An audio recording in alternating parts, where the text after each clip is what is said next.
Some secrets are buried so deep that even the person carrying them forgets they exist. But the body never forgets. The skin never forgets. And, sometimes, a single tattoo can unlock a door to a past so dangerous, so classified, that governments have spent millions trying to erase every trace of it. This is not a story about a soldier. This is a story about a woman who was told she was nothing, who believed she was ordinary, and who discovered that she was once the most lethal weapon her country ever created. When the men at that NATO base laughed at her, they had no idea they were laughing at a ghost. And ghosts, as Commander Eric Walsh was about to learn, have a very long memory. The morning sun hit the runway like a hammer, bouncing off the concrete in waves of heat that made everything shimmer and dance. Ramstein Air Base was alive with activity. Transport planes were landing and taking off every few minutes. Military vehicles moved in organized lines across the tarmac. Soldiers in various uniforms walked with purpose, their boots creating a steady rhythm against the ground. This was one of the busiest NATO installations in Europe, a place where the most powerful military forces in the world came together to train, to plan, and to prepare for operations that would never make it to the news. Among all this organized chaos, a woman stood near the main administrative building, looking completely out of place. Her name was Sarah Chen, and she was 42 years old. She had shoulder-length black hair that was starting to show streaks of gray, and she wore simple civilian clothes, a plain blue shirt and khaki pants that looked like they came from a discount store. She carried a small backpack and a folder of documents, and she kept checking her phone as if waiting for a message that never came. Sarah was a translator. At least, that was what her identification said.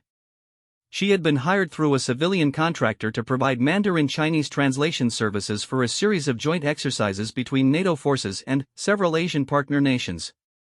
It was supposed to be a simple job. Fly in, translate during meetings, fly out. 3 weeks of work for decent pay. Nothing complicated. But, from the moment she had arrived at the base 2 days ago, nothing had been simple. The problems started at the security checkpoint. Sarah had all her documents in order. Her background check had been completed months ago. Her clearance level was appropriate for the areas she would need to access. Everything was exactly as it should be. But, the guards had looked at her like she was carrying a bomb. They had checked her papers 5 times. They had made phone calls. They had made her wait for 2 hours in a small room with no windows while they verified information that should have taken 5 minutes to confirm. When they finally let her through, no one had explained why there had been such a delay. Sarah had assumed it was just routine caution. After all, security at military installations was supposed to be tight. She told herself not to take it personally. But then came the looks. The whispers. The way conversations would stop when she walked into a room. Sarah had worked on military bases before. She knew that civilians were often viewed with some suspicion, especially foreign-born civilians like herself. She had been born in Taiwan, had moved to America when she was 8 years old, and had been a citizen for over 30 years. But she also knew that some people only saw her face and made their assumptions from there. Still, this felt different. This felt like something more than casual prejudice. On her first day of actual work, Sarah had been assigned to translate during a briefing about logistics for the upcoming exercises. It was boring material, lists of supplies and schedules and coordination protocols. She sat at a small desk in the corner of the conference room, wearing headphones and speaking quietly into a microphone that transmitted her translations to receivers worn by the visiting officers from South Korea and Japan. Everything went fine until the break. Sarah had stood up to stretch her legs, and she had accidentally knocked over her water bottle. It spilled across the table, soaking some papers and dripping onto the floor. She had immediately apologized and started cleaning up the mess. That was when a young sergeant had made a comment. He probably thought she could not hear him. Or maybe he did not care if she heard. "Careful there, lady. That's classified material you're ruining. Though I guess that's probably the point, right? Make it look like an accident?" His friends had laughed. A few other people in the room had smiled. Sarah had felt her face grow hot with embarrassment and anger. She had wanted to say something, to defend herself, but she knew that would only make things worse. So she had finished cleaning up in silence, and she had gone back to her desk, and she had pretended that nothing had happened. But it had happened. And it was not the last time. Over the next 2 days, Sarah experienced a constant stream of small humiliations. Officers would ask her to repeat translations that had been perfectly clear. Other translators, all of them white and male, were never questioned in the same way. She was excluded from meals and social gatherings.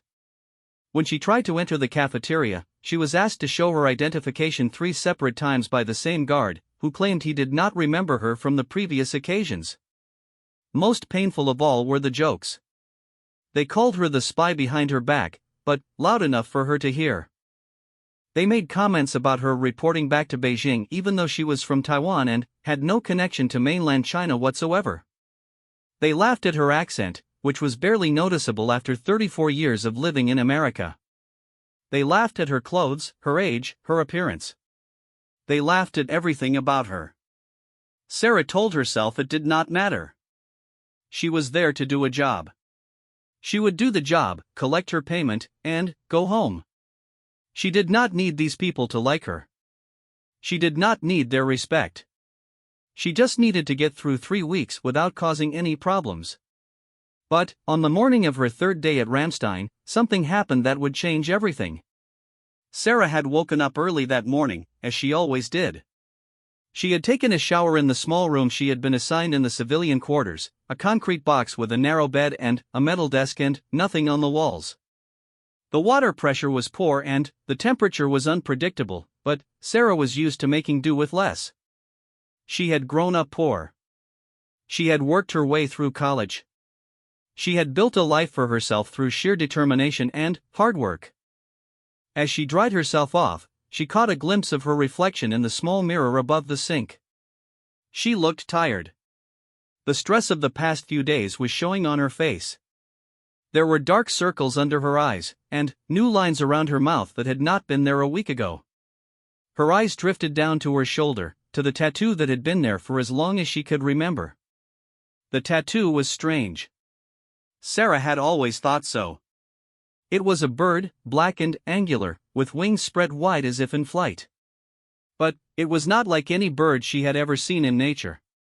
Its shape was too geometric, too precise. It looked almost mechanical, like something designed by an engineer rather than an artist.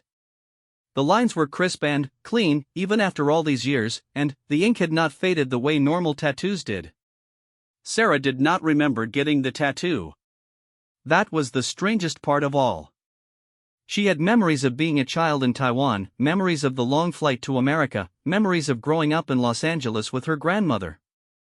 But somewhere in those memories was a gap, a blank space of several years that she could not account for.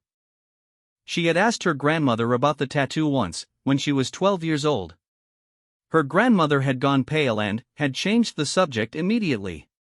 When Sarah pressed for answers, her grandmother had become angry in a way Sarah had never seen before. "Never ask about that again," her grandmother had said. "Never show it to anyone. Never speak of it. Do you understand me? Never." Sarah had been frightened by the intensity of her grandmother's reaction. She had not asked again. And, as she grew older, she simply learned to cover the tattoo with clothing and to avoid thinking about it. It became just another mystery from her past, like the identity of her parents, who had died when she was very young, or the reason her grandmother had been so determined to leave Taiwan and never return. But now, standing in the shower room at Ramstein Air Base, Sarah found herself staring at the tattoo longer than usual. Something about being on this military base had awakened old questions. Something about the way people looked at her, the way they whispered and pointed, made her feel like they knew something she did not. She shook off the feeling and got dressed. She chose a long-sleeved shirt, as she always did, making sure the tattoo was completely covered. Then, she gathered her things and headed to the administrative building for her morning briefing. The briefing was scheduled for 0800 hours in Conference Room C, a medium-sized space on the second floor of the main headquarters building. Sarah arrived 15 minutes early, as was her habit. She liked to review the materials before the meeting started, to familiarize herself with any technical terms she might need to translate. But, when she reached the conference room, she found the door blocked by two men in civilian clothes. They were both large and muscular, with the unmistakable bearing of special operations soldiers. They wore no insignia, no identification badges, nothing to indicate who they were or who they worked for. "Room's off limits," one of them said before Sarah could speak. "I'm scheduled for a briefing here," Sarah replied, pulling out her identification. "I'm the translator." The man did not even look at her ID. "Briefing's been moved. Check with your supervisor." "Moved where?" "I wasn't informed of any changes." "Not my problem. Move along." Sarah felt her frustration rising. This was the third time in 3 days that her schedule had been changed without notice. She took a deep breath and tried to remain calm. "Can you at least tell me who I should speak to about this?" The two men exchanged a glance. Something passed between them, some silent communication that Sarah could not interpret. Then, the first man spoke again. "Your services are no longer required. You've been reassigned." "Reassigned? What do you mean?" "I have a contract. I'm supposed to be here for 3 weeks. Contract's been terminated. You'll receive full payment. Transportation back to the States has been arranged for this afternoon." Sarah stared at him in disbelief. "This afternoon? But, I just got here. I haven't done anything wrong." "No one said you did anything wrong. Your services are simply no longer required. That's all. I want to speak to someone in charge. I want an explanation." The man's expression did not change. "Ma'am, I'm going to ask you one more time to move along. There's nothing more to discuss." Sarah opened her mouth to argue further, but something in the man's eyes made her stop. There was a warning there, a threat that was not quite spoken but was very clearly understood. These were not the kind of men you argued with. These were the kind of men who made problems disappear. She turned and walked away, her mind racing. What was going on? Why had she been terminated so abruptly? What had she done to deserve this treatment? As she walked down the corridor, she passed a group of soldiers heading in the opposite direction. They were laughing about something, and, when they saw Sarah, their laughter grew louder. One of them said something she could not quite hear, and the others burst into fresh gales of amusement. Sarah kept walking. She kept her head high and her expression neutral. She would not give them the satisfaction of seeing her upset. But, inside, she was burning with anger and confusion. And, underneath the anger, buried deep where she did not want to acknowledge it, was something else. Fear. A cold, formless dread that had no name and no source, but that felt somehow familiar. Like a memory of a memory. Like a dream she had forgotten upon waking. Sarah found herself outside the building without quite knowing how she got there. The sun was bright and harsh, and she squinted against its glare. She needed to think. She needed to figure out what to do next. But her mind felt foggy, unfocused. Every time she tried to concentrate on the problem at hand, her thoughts kept drifting back to that strange tattoo on her shoulder. Why was she thinking about the tattoo now? What did it have to do with anything? She shook her head, trying to clear it. She was being ridiculous. The tattoo was just a tattoo. It was probably something her parents had done when she was a baby, some cultural tradition she did not understand. It had nothing to do with her current situation. But, even as she told herself this, she knew it was not true. Something was happening. Something connected to her past, to the blank years she could not remember, to the secrets her grandmother had taken to her grave. And, somehow, impossibly, it had followed her here to this military base in the middle of Germany. Sarah started walking again, heading toward the civilian quarters. She would pack her things. She would take the transportation back to the States. She would forget this whole experience and never think about it again. But she had only taken a few steps when someone called her name. Sarah Chen? She turned to see a man approaching her from across the courtyard. He was tall and lean, with close-cropped gray hair and a face that looked like it had been carved from granite.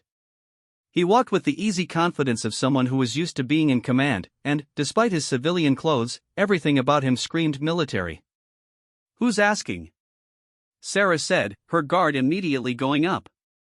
"My name is James Rodriguez. I'm with the Department of Defense, Liaison Office. I wonder if I might have a word with you. I've already been told my services are no longer required. I'm leaving this afternoon." "Yes, I know. That's what I'd like to talk to you about. There's been a misunderstanding, and I'd like to help sort it out." Sarah studied him carefully. He had a pleasant face and a reassuring manner, but she had learned the hard way not to trust appearances. "What kind of misunderstanding?" "The kind that gets innocent people caught in the middle of situations they don't understand." "Please, Ms. Chen. Just give me 10 minutes of your time. I promise I'm here to help." Against her better judgment, Sarah found herself nodding. "Fine. 10 minutes. Rodriguez smiled. "Thank you. There's a quiet spot just over here where we can talk. Follow me." He led her to a small garden area tucked between two buildings. There were a few benches surrounded by carefully maintained flower beds, and the noise of the bass seemed to fade into the background. It was surprisingly peaceful. Rodriguez gestured for Sarah to sit, and he took a seat on the bench across from her. For a moment, he just looked at her, studying her face with an intensity that made her uncomfortable. "You're probably wondering why you've been treated so poorly since you arrived," he said finally. The thought had crossed my mind. "It's not personal, I assure you. It's just that your presence here has raised certain concerns." "What kind of concerns?" "I'm a translator. I've been vetted 6 ways from Sunday. What possible concerns could there be?" Rodriguez leaned back on the bench. "Tell me, Ms. Chen. How much do you remember about your childhood?" The question caught Sarah off guard. "My childhood? What does that have to do with anything? Please. Humor me." Sarah hesitated. "I remember growing up in Los Angeles with my grandmother. I remember school. I remember friends. Normal things. And before that? Before America? I was very young. I only have a few memories. Images, really. The apartment in Taipei. The airport. The plane. Nothing else? No other memories from Taiwan?" Sarah felt a chill run down her spine. "Why are you asking me this?" Rodriguez did not answer directly. Instead, he reached into his jacket and pulled out a photograph. He handed it to Sarah without a word. Sarah looked at the photo. It showed a group of children standing in a line. They were all wearing matching gray uniforms, and they all had the same blank expressions on their faces. Behind them was a concrete building with no windows, surrounded by a high fence topped with barbed wire. "Do you recognize anyone in this photo?" Rodriguez asked. Sarah studied the faces. They were all Asian, all young, probably between 6 and 10 years old. There was something disturbing about the photo, something wrong that she could not quite identify. The children looked too still, too uniform. They looked like dolls rather than real people. And then, she saw her. Third from the left. A little girl with short black hair and serious dark eyes. A little girl who looked exactly like Sarah had looked at that age. A little girl who, Sarah realized with a shock of recognition, was Sarah. "That's me," she whispered. "That's me in that photo. But I don't remember this. Where was this taken? What is this place?" Rodriguez took the photo back and slipped it into his pocket. That photo was taken in 1989 at a facility in the mountains of central Taiwan. A facility that officially does not exist and never has existed.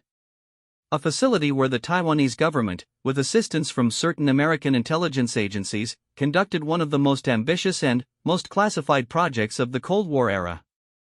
Sarah felt like the ground was shifting beneath her feet. I don't understand. What kind of project?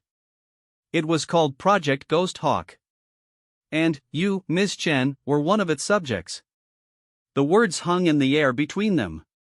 Sarah wanted to deny it, to tell this man he was crazy, that he had made some kind of mistake. But, deep in her gut, in that place where truth lives even when the mind refuses to acknowledge it, she knew he was telling her something real. What was Project Ghost Hawk? She asked, her voice barely above a whisper. Rodriguez was silent for a long moment. When he spoke, his voice was careful, measured. It was a program designed to create the perfect soldiers. Children were selected at a very young age based on certain genetic and psychological profiles. They were trained in combat, in intelligence gathering, in languages, in survival. Their memories were managed to ensure their loyalty and to protect operational security. They were given code names based on their specialties. And they were deployed on missions that no adult soldier could accomplish. Sarah felt sick. You're saying I was some kind of child soldier? Some kind of spy? I'm saying you were one of the most successful products of the program. Your codename was Ghost Hawk. You were legendary. The things you accomplished before you were 12 years old, well, let's just say there are still people in certain intelligence agencies who refuse to believe you were real. Sarah stood up abruptly. Her legs felt weak and her head was spinning, but she could not stay seated any longer. She needed to move, to do something, to prove to herself that she was still in control of her own body. This is insane, she said. I'm a translator. I live in a small apartment in Virginia. I have a cat named Mittens. I am not some kind of legendary child assassin. I never said assassin. I said soldier. Same thing. It's crazy. I don't have any memories of this. None of it makes any sense. Rodriguez stood as well. The lack of memories is by design. When the program was terminated in 1991, all the surviving subjects underwent extensive procedures to suppress their training and their memories. You were given new identities, new histories. You were placed with caretakers who were instructed never to speak of your past. You were meant to live normal lives, never knowing what you had been. Then, why are you telling me this now? Why is any of this coming up now? Rodriguez's expression grew grave. Because someone else knows. Someone has been hunting down former Project Ghost Hawk subjects for the past 3 years. 7 of your former colleagues have died under mysterious circumstances. 3 more have disappeared without a trace. And, 3 days ago, we intercepted intelligence suggesting that you are the next target. Sarah stared at him. Someone is trying to kill me? Yes. And, whoever they are, they have resources and access that suggest either a major nation-state or a very well-funded private organization. We brought you here to Ramstein to keep you safe while we figured out our next move. But, we couldn't tell anyone on base the real reason for your presence. All they know is that you're a person of interest in an ongoing security matter. That's why they've been treating you with such suspicion. Sarah's mind was reeling. Everything she thought she knew about herself, about her life, about her past, was being torn apart and reconstructed into something she did not recognize.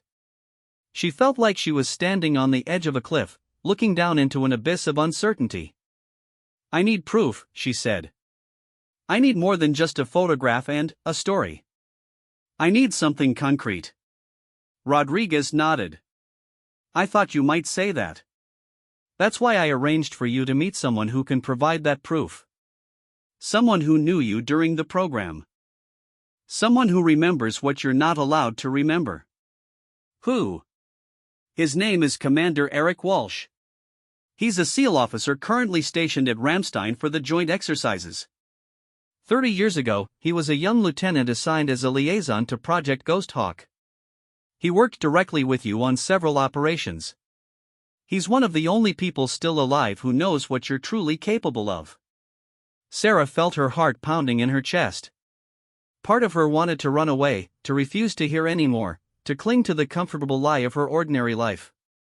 But another part of her, a deeper part, wanted answers. Needed answers. Had been waiting her whole life for answers without even knowing it. "Take me to him," she said. Rodriguez nodded and turned to lead the way. But, before he could take a step, a voice rang out across the courtyard. "Well, well. Look who's getting the VIP treatment." Sarah turned to see a group of soldiers approaching. There were 5 of them, all young, all wearing the smug expressions of men who thought they were untouchable. She recognized the sergeant who had made the comment about her ruining classified documents on her first day. "What's the matter, spy lady?" the sergeant continued. "Getting debriefed by your handler?" His companions laughed. Rodriguez held up a hand. "Gentlemen, I suggest you move along. This doesn't concern you." "Oh, I think it does," the sergeant said. "We've all been wondering what the deal is with our Chinese friend here. Why she's really on base. What she's really up to. Maybe you can enlighten us." "I'm Taiwanese," Sarah said quietly. "Not Chinese. There's a difference." "Same thing," the sergeant said with a dismissive wave. "You all look alike to me." More laughter. Sarah felt her hands clenching into fists at her sides. She had dealt with prejudice her entire life. She had learned to let comments like this roll off her back. But something about today, about everything she had just learned, made it impossible to stay silent. "You don't know anything about me," she said, her voice steady despite the anger burning inside her. "You don't know where I come from or what I've been through. You judge me based on nothing but my face and your own ignorance. But, I guarantee you this, I have more right to be here than any of you." The sergeant's smile faded. "Is that so? And, what makes you think that?" Sarah opened her mouth to respond, but, before she could speak, something strange happened. A feeling came over her, a sensation she could not identify. It was like a door opening in her mind, like sunlight breaking through clouds. And, suddenly, without knowing how or why, she found herself moving. She did not attack the sergeant. She did not throw a punch or kick. She simply shifted her weight, changed her stance, and looked at him in a certain way. And the sergeant, who was easily twice her size and had been trained in hand-to-hand combat, took an involuntary step backward. His friends stopped laughing. The smug expression on his face was replaced by something that looked almost like fear. "What the?" he muttered, clearly confused by his own reaction. Sarah was equally confused. She had not done anything. She had not even meant to do anything. But, somehow, she had triggered something in the sergeant's subconscious, some deep-seated recognition of danger that made him back away despite himself. Rodriguez put a hand on Sarah's arm. "Perhaps we should continue this conversation elsewhere." The sergeant seemed to recover himself. His face reddened with embarrassment and anger. "This isn't over," he said. "I don't know who you think you are, lady, but that's enough, Sergeant Miller." The new voice came from behind the group of soldiers. It was quiet, but it carried an authority that made everyone turn to look. A man stepped out of the shadow of the building. He was in his late 50s, with silver haircut in a military style and eyes that were the pale blue of winter ice. He wore the uniform of a Navy commander, and his chest was covered with ribbons and decorations that represented decades of distinguished service. But it was not his rank or his medals that made the soldiers fall silent. It was something in the way he moved, something in the way he looked at them. This was a man who had seen and done things that most people could not imagine. This was a man who had walked through the darkest corners of the world and come out the other side. This was a man who commanded respect not because of his position, but because of who he was. "Commander Walsh," Sergeant Miller stammered. "Sir, I didn't see you there." "Obviously." Walsh's voice was like ice. "You and your men will report to your commanding officer immediately and inform him of your conduct here today. Is that understood?" "Sir, we were just, is that understood?" The sergeant swallowed hard. "Yes, sir." Then, move. The soldiers departed quickly, their earlier bravado completely gone. Walsh watched them go, his expression unreadable. Then, he turned to look at Sarah. For a long moment, neither of them spoke. They just stood there, studying each other. Sarah felt something stirring in the depths of her memory, something trying to break free. She knew this man. She was certain of it. But, she could not remember how or why. And, then, Walsh's eyes dropped to her shoulder. To the place where her tattoo was hidden beneath her sleeve. And, his face went completely pale. "My God," he whispered. "It really is you." He reached out a trembling hand toward her shoulder, then stopped himself. When he spoke again, his voice was barely audible. "Hello, Ghost Hawk. It's been a very long time." Sarah Chen stood frozen in place, unable to move, unable to speak. The words Commander Walsh had spoken echoed in her mind like thunder, drowning out every other thought. Ghost Hawk. He had called her Ghost Hawk. The same name Rodriguez had mentioned. The same name that was supposedly her codename in a secret program she could not remember. Walsh was still staring at her, his blue eyes filled with a mixture of wonder and something that looked almost like grief. The confident military commander who had sent 5 soldiers scurrying away with a single word now looked like a man confronting a ghost from his past. Which, Sarah supposed, was exactly what was happening. "I don't remember you," Sarah finally managed to say. Her voice sounded strange to her own ears, thin and distant. "I'm sorry, but I don't remember anything. Rodriguez told me about the program, about what I supposedly was. But I don't have any memories of it." Walsh nodded slowly, as if he had expected this response. The suppression protocols were very thorough. They had to be. What you knew, what you could do, it would have been too dangerous to let you keep those memories. For you and for everyone else. Then, how can you be sure I'm the right person? Maybe you have me confused with someone else. There's no confusion. Walsh's gaze dropped again to her shoulder. "Show me the tattoo." Sarah felt a flash of resistance. The tattoo was private. Her grandmother had told her never to show it to anyone. She had spent her entire life keeping it hidden. But, her grandmother was dead now, and the secrets she had kept were being revealed whether Sarah wanted them to be or not. Slowly, reluctantly, she pulled down the collar of her shirt, exposing her shoulder. The blackbird tattoo seemed to shimmer in the sunlight, its geometric wings spread wide in eternal flight. Walsh stepped closer. His hand reached out again, and this time he did not stop. His fingers brushed against the tattoo, tracing its lines with the gentle touch of someone handling something precious and fragile. "The Ghost Hawk mark," he murmured. "Every subject in the program received one on their 6th birthday. It was encoded with a biological marker that served as identification. No 2 marks were exactly alike. I've seen yours 100 times, on mission briefings and surveillance photos and after-action reports. I would know it anywhere." He pulled his hand back and looked into Sarah's eyes. "You are Ghost Hawk. You are the girl I watched grow from a terrified child into the most formidable operative I have ever known. And, right now, you are in more danger than you can possibly imagine." Rodriguez cleared his throat. "Perhaps we should continue this conversation somewhere more private. We're attracting attention." Sarah looked around and realized he was right. Several people had stopped to watch them, drawn by the confrontation with the soldiers and by the intense conversation that had followed. On a military base, any unusual activity was noticed and remembered. "My quarters," Walsh said. "Follow me." He led them across the base, moving with the easy confidence of someone who knew exactly where he was going and expected everyone else to get out of his way. People saluted as he passed, and he returned their salutes with the automatic precision of long habit. But Sarah noticed that his eyes never stopped moving, scanning their surroundings, watching for threats. This was a man who was always on alert, always ready for danger.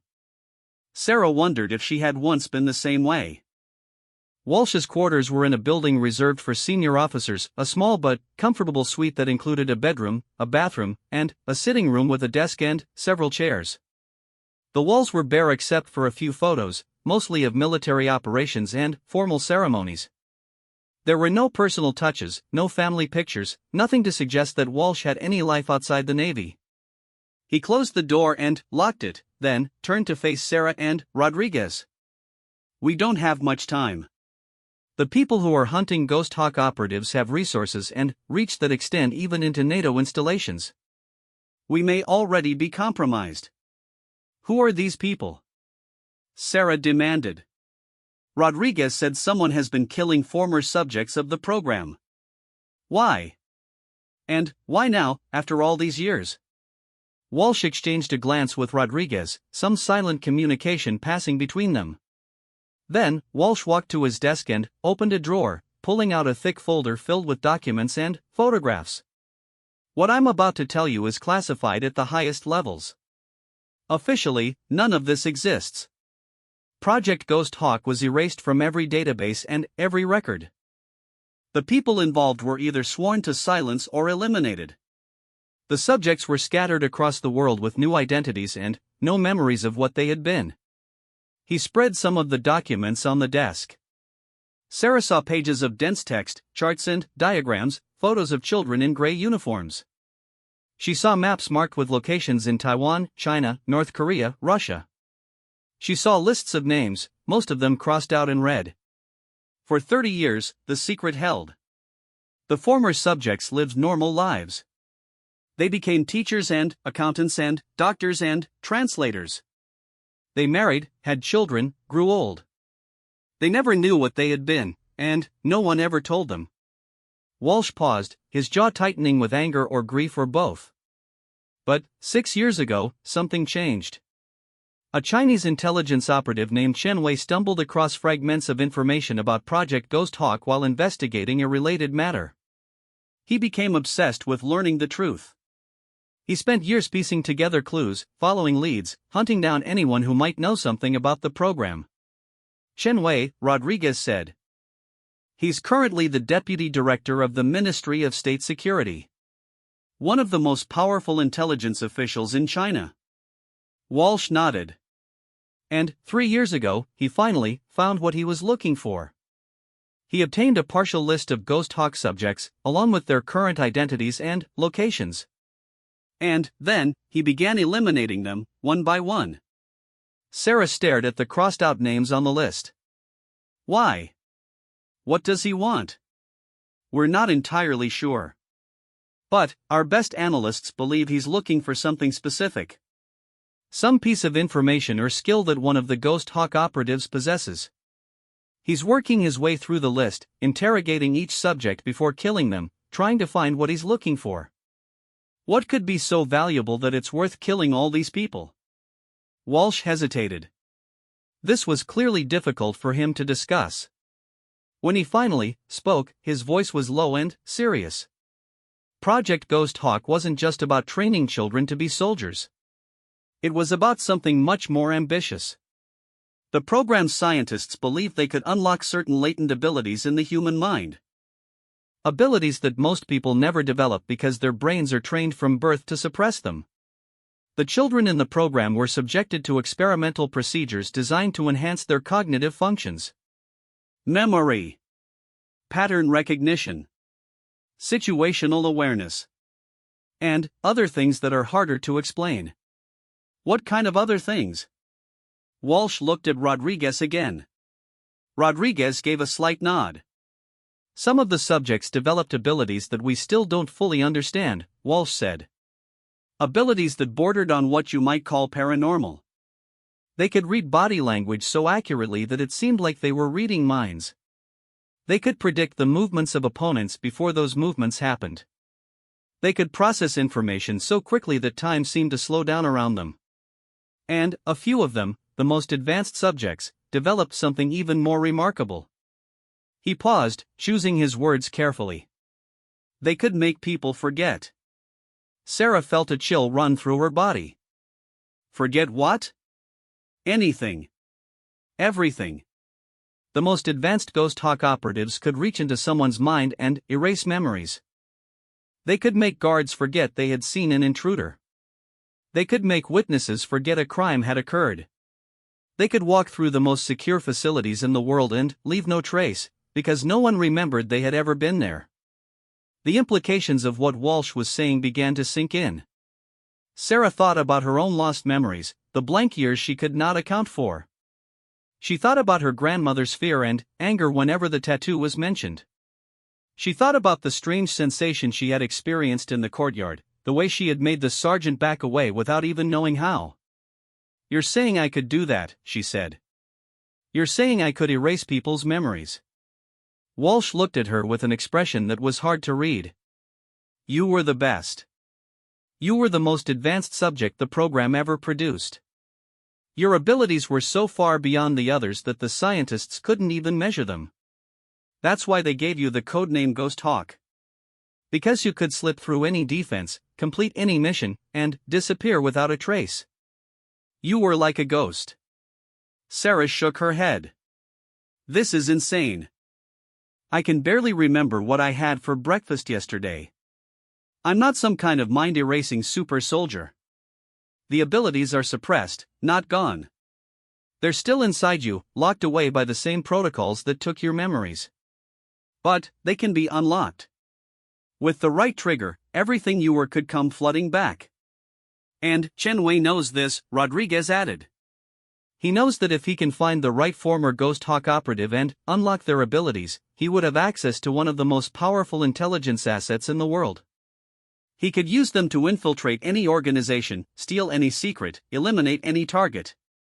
He could reshape the balance of power across the globe." Sarah sat down heavily in one of the chairs.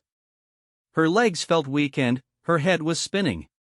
Everything she had believed about herself, about her life, was crumbling away. She was not Sarah Chen, the quiet translator who lived alone with her cat. She was Ghost Hawk, a legendary operative with abilities that defied explanation. And there was a powerful man on the other side of the world who was hunting her. "What happens now?" she asked. "What am I supposed to do with this information?" Walsh crouched down so that his eyes were level with hers. "You have a choice to make. You can try to go back to your old life, pretend none of this ever happened. But I won't lie to you. Chen Wei will find you eventually. He's too determined and too well-resourced to give up. And when he finds you, he will try to break the suppression protocols and access your abilities. The process is extremely painful and extremely dangerous. Most of the subjects he's captured have died before he could get what he wanted from them." "And my other choice?" "You can stay here and let us help you. We have people who understand the Ghost Hawk protocols. We may be able to unlock your abilities in a controlled, safe manner. And once you have access to your true capabilities, you would be able to defend yourself against Chen Wei and his agents. You might even be able to help us stop him permanently." Sarah looked into Walsh's ice-blue eyes. She saw sincerity there, and concern, and something else. Something personal. This man cared about what happened to her. Not just as an asset or a strategic resource, but as a human being. "Why do you care?" she asked. "Why does what happens to me matter to you?" Walsh was silent for a long moment. When he spoke, his voice was rough with emotion. "Because I was there when they took you. When the program was terminated and they decided to suppress all the subjects' memories, I was the one who carried you into the procedure room. You were 11 years old. You looked up at me and you asked me to stay with you because you were scared. And I did. I held your hand while they put you under. And when you woke up, you didn't know who I was. You didn't know who you were. You looked at me like I was a stranger." He paused, struggling to control himself. "I've spent 30 years carrying that moment. 30 years wondering if we did the right thing. 30 years hoping that you had found some peace, some happiness, in your new life. And now, to find out that you're in danger again, that everything we tried to protect you from is coming back." He shook his head. "I can't walk away. Not this time. Sarah felt tears prickling at the corners of her eyes. She did not remember this man, did not remember the moment he was describing. But she believed him.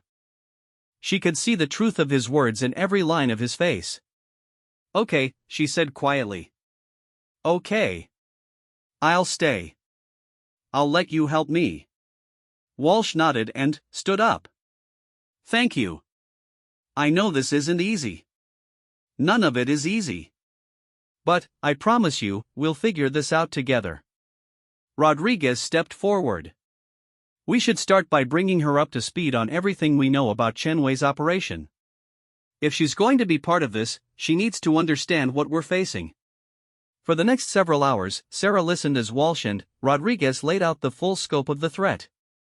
They showed her files on Chen Wei, a ruthless and brilliant man who had risen through the ranks of Chinese intelligence through a combination of skill, ambition, and utter lack of moral restraint. They showed her reports on the former Ghost Hawk subjects who had been killed, detailing the brutal methods Chen Wei's agents had used. They showed her evidence of a network of operatives scattered across the globe, all working toward Chen Wei's goal of capturing a Ghost Hawk subject and unlocking their abilities. The network included assassins, hackers, diplomats, and even moles within Western intelligence agencies. It was a vast and dangerous conspiracy, and Sarah was at its center. But they also showed her hope. They showed her allies who were working to stop Chen Wei. They showed her resources that could be brought to bear in her defense. They showed her that she was not alone in this fight. As the afternoon turned to evening, Sarah began to feel something she had not expected to feel. Beneath the fear and confusion and disbelief, there was a spark of something else. Excitement. Purpose. A sense that her life, which had always felt somehow incomplete, was finally beginning to make sense. She was not just Sarah Chen. She was Ghost Hawk. And, whatever that meant, whatever challenges lay ahead, she was ready to face them. But, the challenges came sooner than anyone expected. It was just after 8 in the evening when the first alarm sounded.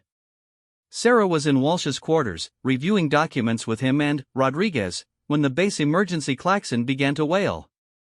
The sound was deafening, designed to cut through any other noise and demand immediate attention. Walsh was on his feet instantly, his hand moving to the sidearm at his hip. "That's the intrusion alarm. Someone has breached the perimeter." Rodriguez pulled out his phone and quickly dialed a number. He listened for a moment, his face growing pale. "It's worse than that. There's been an attack on the eastern security checkpoint. Multiple casualties. The attackers are heading toward the central administrative building." "How many attackers?" "Unknown. But witnesses are describing them as highly trained, moving in coordinated teams. This isn't a random terrorist attack. This is a professional operation." Walsh turned to Sarah. "They're here for you. Chen Wei must have had assets in place, waiting for confirmation of your location." Sarah felt her heart racing. "What do we do?" "We need to get you off base. There's a helicopter standing by at the northern airfield. If we can reach it before the attackers cut us off." He was interrupted by the sound of gunfire. It was close, just outside the building. Then, there was an explosion, and the lights went out. Emergency lighting kicked in a moment later, bathing everything in a dim red glow. Sarah could hear shouting and more gunfire, getting closer by the second. "They're inside the building," Rodriguez said, drawing his own weapon. "We need to move now." Walsh grabbed Sarah's arm and pulled her toward the door. "Stay close to me. Do exactly what I say, when I say it. If we get separated, head north and look for a building marked with a red cross. There will be people there who can help you." They moved into the corridor, which was filled with smoke and chaos. People were running in all directions, some of them soldiers, some of them civilians. No one seemed to know what was happening or where the attackers were. Walsh led the way, moving with the confidence of someone who had been in combat many times before. Rodriguez brought up the rear, his weapon ready. Sarah was between them, unarmed and terrified, her mind racing as she tried to make sense of what was happening. They made it down one corridor and turned into another. And then, they came face to face with the enemy. There were 3 of them, dressed in black tactical gear, their faces hidden behind masks. They moved like machines, precise and deadly. One of them raised a weapon and fired in a single smooth motion. Rodriguez went down with a cry of pain, clutching his shoulder. Walsh returned fire, dropping one of the attackers. But the other 2 were already moving, splitting up to flank them from both sides. "Run!" Walsh shouted at Sarah. "Get to the airfield." But Sarah did not run. Something was happening inside her. Something was waking up. She watched one of the attackers moving toward Walsh, and, suddenly, time seemed to slow down. She could see every detail of the man's movement, could predict exactly where he would be and what he would do next. And, more than that, she could feel something building inside her, a pressure in her head that demanded release. The attacker raised his weapon to fire at Walsh. And Sarah, without knowing how or why, reached out with her mind and touched him. The attacker froze. His weapon slipped from his fingers.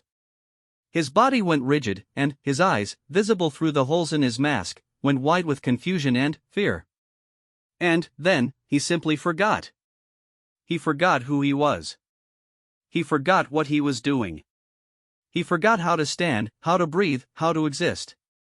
He collapsed to the ground like a puppet whose strings had been cut, his mind erased by the touch of a ghost. Sarah stared at what she had done. Her hands were shaking.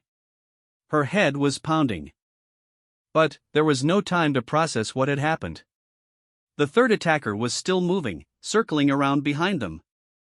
Walsh had seen what Sarah did. His face was a mixture of shock and recognition. "It's coming back," he said. "Your abilities are coming back. I don't know how to control it. I don't know what I'm doing. You don't need to control it. Just let it guide you. Trust yourself." The 3rd attacker appeared behind them, weapon raised. But Sarah was already turning, already reaching out with that strange new power. She felt the attacker's mind, felt the structure of his thoughts, the patterns of his memories. And, with a thought, she reached in and scattered them like leaves in the wind. The attacker dropped, his eyes empty, his identity erased. There was silence. The gunfire elsewhere in the building had stopped. Sarah stood in the corridor, breathing hard, trying to understand what she had just done. Walsh approached her slowly, as if she were a wild animal that might bolt at any sudden movement. "Are you all right?" "I don't know." Sarah looked at her hands, which were still trembling. "I could feel their minds. I could feel everything they were thinking, everything they remembered. And I just took it away. All of it. That was your gift. That was what made you special. It's terrifying." "Yes. It is. Power like that is always terrifying. But it's also what's going to keep you alive." Rodriguez had pulled himself to a sitting position against the wall. His shoulder wound was bleeding badly, but he was conscious. "We need to keep moving. There could be more of them." Walsh helped Rodriguez to his feet. "Can you walk?" "I'll manage." They continued through the building, more cautiously now. Sarah found that her senses were heightened in ways she could not explain. She could hear footsteps around corners before anyone else could. She could sense the presence of other minds, feel them like points of warmth in the darkness. She sensed another group of attackers approaching before they came into view. She warned Walsh, and he led them down a different corridor, avoiding the ambush. They finally emerged from the building into the night air. The base was in chaos. Fires burned in several locations. The sound of gunfire and explosions echoed from all directions. But the northern airfield was visible in the distance, and Sarah could see the shape of a helicopter sitting on the tarmac. "There," Walsh said. "That's our way out." They ran. Rodriguez was struggling with his injury, but he kept pace. Walsh covered their retreat, firing at any threats that appeared. And Sarah led the way, using her new abilities to sense danger and guide them around it. They were halfway to the airfield when Sarah felt something that made her stop cold. A mind. A powerful, familiar mind. A mind that knew her. She turned and saw a man standing on the roof of a nearby building. He was silhouetted against the flames, too far away to see clearly. But she knew, with absolute certainty, who he was. Chen Wei. He had come personally. He had come to claim his prize. Their eyes met across the chaos, and Sarah felt him reach out with his own abilities. Because of course he had abilities too. That was how he had tracked down the Ghost Hawk operatives. That was how he had broken their suppression protocols. He was like her. He had been part of the program too. His mind touched hers, and she felt him probing her defenses, testing her strength. She pushed back instinctively, and, for a moment they were locked in a silent battle, two minds wrestling for dominance. Then, Chen Wei smiled. She could not see his face clearly at this distance, but she knew he was smiling. And his voice spoke directly into her thoughts. "Hello, little hawk. I've been looking for you for a very long time." Sarah broke the connection. She pulled back her mind, slammed up walls she did not know she could build. Chen Wei's presence faded, but his words echoed in her memory. "We need to go," she said to Walsh. "Now. He's here. He's found me." Walsh did not question her. He grabbed her arm and they ran for the helicopter. The pilot was already spinning up the rotors, and the door was open, waiting for them. They piled inside. Rodriguez was barely conscious now, his face pale from blood loss. Walsh shouted for the pilot to take off, and the helicopter lurched into the air, climbing rapidly away from the burning base. Sarah looked down through the window. She could see the chaos below, the fires and the fighting. And she could see the building where Chen Wei had been standing. He was still there, watching the helicopter rise. Watching her escape. And she knew, with the certainty that came from her newly awakened abilities, that this was only the beginning. Chen Wei would not give up. He would follow her wherever she went. He would hunt her across continents and through years if necessary. He wanted what she had, the power that she had only begun to understand. And he would stop at nothing to get it. But Sarah was no longer afraid. Something had changed inside her tonight. The walls that had kept her abilities locked away for 30 years had cracked. The ghost was waking up. And when Chen Wei finally caught up with her, she would be ready. The helicopter flew through the night, carrying them toward an uncertain future. Behind them, Ramstein Air Base burned. Ahead of them, the world waited, full of danger and possibility. Sarah Chen closed her eyes and felt her mind expanding, reaching out, exploring the limits of what she could do. She was not just a translator anymore. She was not just a woman who lived alone with her cat. She was Ghost Hawk. And she was just getting started. Walsh sat across from her in the cramped cabin of the helicopter. His face was haggard in the dim interior lighting, but his eyes were sharp and focused. He was watching her with an expression that combined professional assessment with something deeper, something personal. "What you did back there," he said, raising his voice to be heard over the noise of the rotors. "That level of ability without any training or preparation. I've never seen anything like it. I don't understand what happened. It just came out. Like a reflex." "That's because it was a reflex. Those abilities were drilled into you through years of training. The suppression protocols blocked your conscious access to them, but the underlying neural pathways are still there. Under extreme stress, your mind reverted to its original programming. Is that going to keep happening? Am I going to start randomly erasing people's minds?" Walsh shook his head. "It doesn't work that way. What you did tonight took enormous mental energy. You're probably going to crash hard in a few hours, sleep for a day or two while your brain recovers. But when you wake up, we need to start the process of bringing your abilities back under conscious control. Otherwise, you're a danger to yourself and everyone around you." Sarah thought about the two attackers she had mind-wiped. They were probably still lying in that corridor, their identities completely erased. Were they dead? Were they in some kind of vegetative state? She did not know, and part of her did not want to know. "Where are we going?" she asked, changing the subject. "A safe house in Bavaria. Off the grid, heavily defended. We have people there who can help with the unlocking process." "What about Rodriguez?"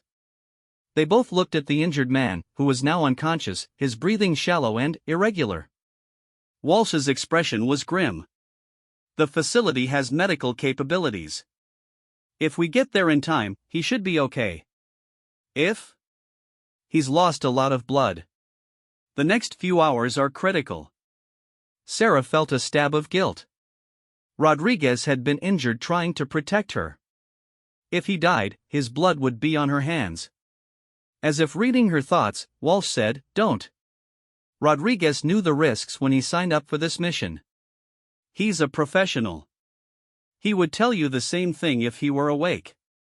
That doesn't make it easier. No. It never does. They flew in silence for a while. Sarah watched the dark landscape passing below them, the occasional lights of small towns and villages. Somewhere out there, Chen Wei was regrouping, planning his next move. She could almost feel him, like a distant pressure at the edge of her consciousness. "Tell me about him," she said. "Chen Wei. You said he has abilities like mine. Was he part of the program too?" Walsh's jaw tightened. "Yes. He was one of the early subjects, before the Americans became involved. The Taiwanese military ran the initial experiments on their own, with mixed results. Chen Wei was one of the failures. Or at least, that's what they thought." "What do you mean?" "The procedures that enhanced cognitive abilities had side effects. Some subjects developed empathy, compassion, a desire to use their gifts to help others. But others went the opposite direction. They became cold, calculating, devoid of normal human emotion. Chen Wei was in the second category. He was brilliant and powerful, but completely without conscience. And they let him go? They just released a psychic psychopath into the world? They didn't release him. He escaped. Killed 3 guards and a scientist in the process. The Taiwanese tried to track him down, but he was too good. He disappeared into mainland China and eventually worked his way into their intelligence services. And now he wants to capture me and use my abilities for China. That's our best guess. But, honestly, we're not entirely sure what Chen Wei wants anymore. He's been operating outside normal channels for years. Some people in Beijing are starting to get nervous about how much power he's accumulated." Sarah processed this information. She was being hunted by a man who was essentially a dark mirror of herself, someone who had received the same enhancements but had been twisted by them instead of, what? What had she become? She still did not know. "What was I like?" she asked quietly. "Before the suppression. What kind of person was Ghost Hawk?" Walsh was silent for a long moment. When he spoke, his voice was careful, measured. "You were remarkable. Even among the other subjects, you stood out. Not just because of your abilities, but because of who you were. You were kind. You cared about the other children in the program. You looked out for the younger ones, the ones who were struggling. You were the heart of that group. That doesn't sound like a legendary assassin. You weren't an assassin. Not really. Your missions were almost always reconnaissance and intelligence gathering. You had the ability to slip in anywhere, learn anything, and slip out without anyone knowing you had been there. Violence was only a last resort. But there was violence. You said I killed people. Walsh did not deny it. There were situations where you had no choice. Times when it was kill or be killed, or kill or watch innocents die. You did what you had to do. And, afterward, you always needed time to process, to grieve. You felt every death deeply. That's what separated you from people like Chen Wei. He enjoys killing. You never did. Sarah did not know how to feel about this. She was being told that she had been a killer, but a reluctant one. A weapon with a conscience. It did not make the blood on her hands any easier to accept. "One more question," she said. "My name. Is Sarah Chen my real name, or is it just another identity that was given to me?" Walsh reached into his pocket and pulled out a worn photograph. He handed it to Sarah. The photo showed a young couple holding a baby. The man was tall and serious, with the bearing of a soldier. The woman was beautiful, with kind eyes and a gentle smile. And the baby, wrapped in a pink blanket, was clearly Sarah. "Your parents," Walsh said. "Lieutenant Colonel Chen Mingyao and his wife, Lin Meiling. They were both killed when you were 3 years old, in an accident that was not an accident. That's how you ended up in the program. You were an orphan with exceptional genetic markers. Exactly what they were looking for." Sarah stared at the photo, at the faces of the parents she could not remember. She had never seen a picture of them before. Her grandmother had always claimed they were destroyed in the move to America. "Your grandmother was your mother's mother," Walsh continued. "She was the one who fought to have you removed from the program when it was terminated. She threatened to go public with everything she knew unless they released you into her custody. That's why they let you go to America with her. That's why you got to have a normal life." Tears were streaming down Sarah's face now. She had spent her whole life wondering about her parents, wondering why her grandmother would never talk about them. And now she knew. They had been murdered so that their daughter could become a weapon. "Thank you," she whispered. "Thank you for telling me." Walsh nodded. Then, he looked out the window, his expression hardening. "We're approaching the safe house. Get ready. The hardest part is still ahead." The safe house was nestled in a valley deep in the Bavarian Alps, surrounded by dense forests and accessible only by helicopter or a narrow mountain road that wound through treacherous terrain. As they descended through the darkness, Sarah could make out the shapes of several buildings clustered together, their windows dark except for a few security lights. The helicopter touched down on a concrete pad, and immediately people emerged from the main building to help. They carried Rodriguez on a stretcher toward what looked like a medical facility, while others escorted Sarah and Walsh inside. The interior of the main building was surprisingly modern and well-equipped.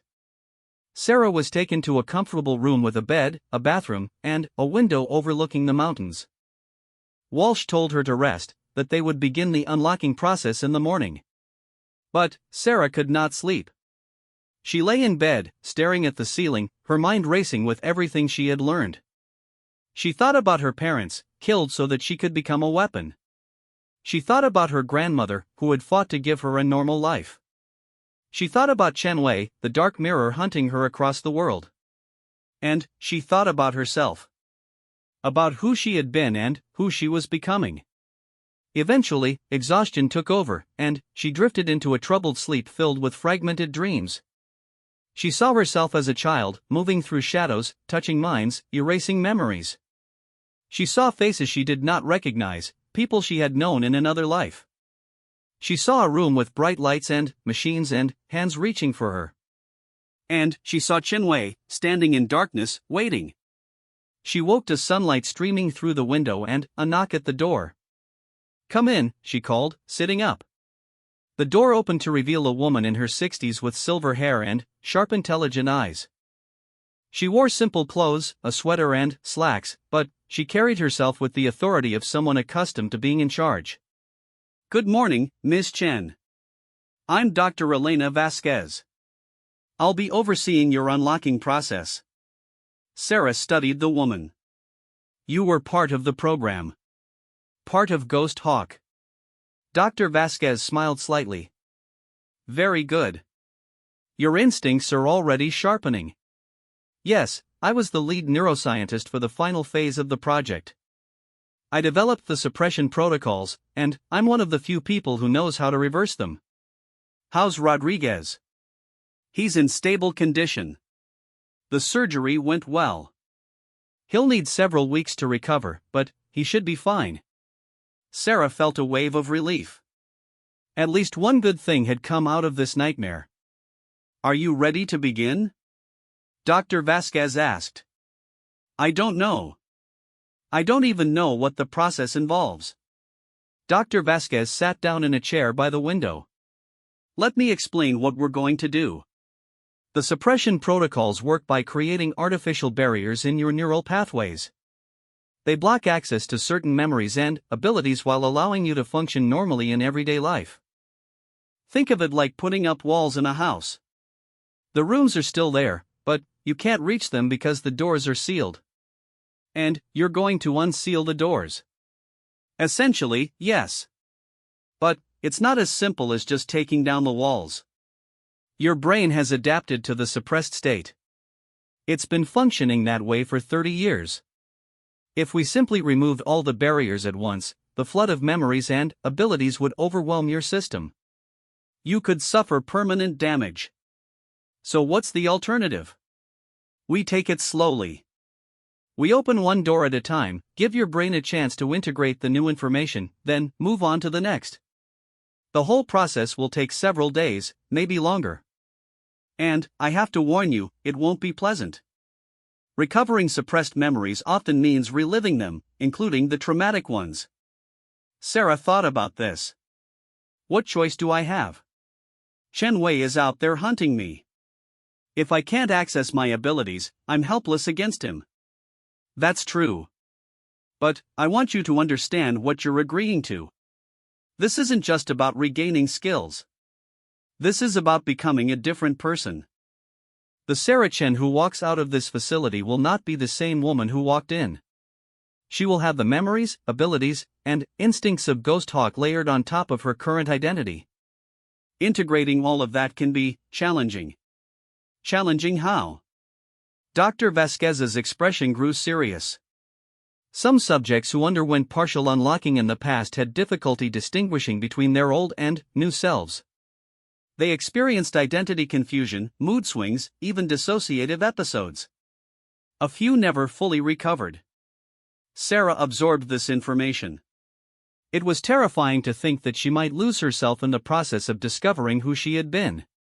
But, the alternative, being hunted by Chen Wei, unable to defend herself, was even worse. I understand the risks, she said. Let's do it. Dr. Vasquez nodded and stood. Then, follow me. We'll begin immediately. The unlocking process took place in a room deep in the facility, a space that looked like a cross between a medical lab and a meditation chamber. There were monitoring machines along one wall, but the center of the room was dominated by a comfortable reclining chair surrounded by soft lighting. Sarah lay down in the chair while Dr. Vasquez attached sensors to her head and arms. Walsh was there too, standing in the corner, watching silently. The first step is to identify the major suppression points in your neural architecture, Dr. Vasquez explained. I'm going to use a combination of guided meditation and targeted electrical stimulation to probe your consciousness. When I find a barrier, I'll work to weaken it while you focus on whatever memories or sensations emerge. And if something goes wrong? Commander Walsh is here to help ground you. He has extensive experience with the program and with you specifically. If you become disoriented or distressed, focus on his voice. Sarah nodded and closed her eyes. Dr. Vasquez began speaking in a low, soothing tone, guiding Sarah through relaxation techniques. Then, she started the electrical stimulation. At first, Sarah felt nothing unusual. Just a slight tingling at the points where the sensors touched her scalp. But, as Dr. Vasquez continued to adjust the settings, something began to change. Sarah felt like she was falling, dropping through layers of consciousness toward something deeper. The room around her faded, replaced by darkness. And, in that darkness, she began to see. She saw herself at age 6, standing in a line with other children. They were all wearing gray uniforms. A man in a white coat was walking down the line, examining each child in turn. She saw herself at age 7, sitting in a room full of strange equipment. Wires were attached to her head. A voice was speaking to her through headphones, telling her to focus, to push, to reach out with her mind. She saw herself at age 8, moving through a building at night. Guards were everywhere, but they did not see her. She was invisible. She was a ghost. The memories came faster now, overlapping and interweaving. Training sessions. Missions. The faces of the other children in the program. The scientists who monitored them. The handlers who gave them orders. Sarah felt herself splitting, dividing into two people. There was Sarah Chen, the woman who had lived a quiet life as a translator. And there was Ghost Hawk, the child operative who had been trained to kill and to forget. The two identities struggled against each other, each trying to dominate. Sarah felt like she was being torn apart. Focus on my voice. Walsh. His voice cut through the chaos like a beacon. You are Sarah Chen. You are also Ghost Hawk. But you are more than either of them. You are both. You are whole. Sarah clung to his words. She stopped fighting against the memories and, instead, let them flow through her. She accepted them as part of herself, even the painful ones, even the shameful ones. And, slowly, the two halves began to merge. She remembered her first mission, infiltrating a North Korean facility at age 9 to steal missile plans. She remembered the terror and the exhilaration, the knowledge that one wrong move would mean death. She remembered the other children in the program. Their faces came back to her now, each one distinct. Minji, who was so small but so fierce. David, who always told jokes even when things were bad. Yuki, who cried every night but never let anyone see. She remembered the trainers, some of them cruel and some of them kind. She remembered Dr. Vasquez, younger then, always watching, always taking notes. She remembered her own abilities developing, growing stronger with each passing year. She remembered learning to touch minds, to read thoughts, to erase memories. She remembered the first time she used those abilities on a mission, and the strange mix of power and horror it made her feel. And she remembered the end. She remembered being told that the program was over, that they were all going to be given new lives. She remembered the fear and the hope. She remembered Walsh holding her hand as she went under the anesthesia.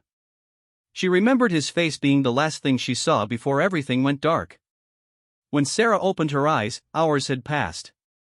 The room was dim, lit only by the soft glow of the monitoring equipment. Dr. Vasquez was at her console, studying readouts. Walsh was still in the corner, his face drawn with fatigue. Sarah sat up slowly. Her head was pounding and her body felt weak, but her mind was clearer than it had ever been. How do you feel? Dr. Vasquez asked. I remember, Sarah said. I remember everything. She looked at Walsh. I remember you. You used to bring me candy bars after missions. You said it was our secret. Walsh's face cracked into a rare smile. You always liked the ones with caramel. I remember the other children too. What happened to them? Are any of them still alive? Walsh's smile faded. Some of them. Not all. Chenwei has been hunting them down. But there are a few who have evaded him so far. Can we warn them? Can we help them? That's one of the things we're hoping you can do. With your abilities fully restored, you might be able to locate them, communicate with them, help coordinate our defenses. Sarah nodded. It made sense. But she was also aware that she was still not at full strength. The unlocking process had only begun. How much of my abilities are accessible now? She asked Dr. Vasquez. Perhaps 30%. We've removed the primary suppression barriers, but there are deeper layers that will take more time. Your memory is mostly restored, but your active abilities, the mind touching, the memory manipulation, those are still largely dormant. When can we continue? Your brain needs time to recover. We'll resume tomorrow. Sarah wanted to argue, wanted to push harder. But she could feel the exhaustion dragging at her. Dr. Vasquez was right. She needed rest. She let Walsh escort her back to her room. At the door, he paused. What you did at Ramstein, he said. Using your abilities in combat without any preparation or training. That was impressive. But it was also dangerous. The energy you expended could have killed you. I didn't know what else to do. I know. And I'm not criticizing you. I'm just saying that as your abilities come back, you need to be careful. You need to learn to control them before you use them. Otherwise, you'll burn yourself out. I understand. Walsh nodded and turned to leave. Then, he stopped and looked back. For what it's worth, I'm glad you're back. Ghost Hawk. Sarah. Whatever you want to be called. I'm glad you're here. Sarah managed a small smile. Thank you, Commander. For everything. She closed the door and collapsed onto the bed. Within seconds, she was asleep. The next few days fell into a pattern. Morning sessions with Dr. Vasquez, working to unlock more of her suppressed abilities. Afternoon rest and recovery. Evening reviews with Walsh, going over intelligence on Shenhui's operations and planning potential countermeasures. Each session brought back more memories. Some of them were mundane, fragments of daily life in the program. Others were significant, detailed recollections of important missions or turning points. A.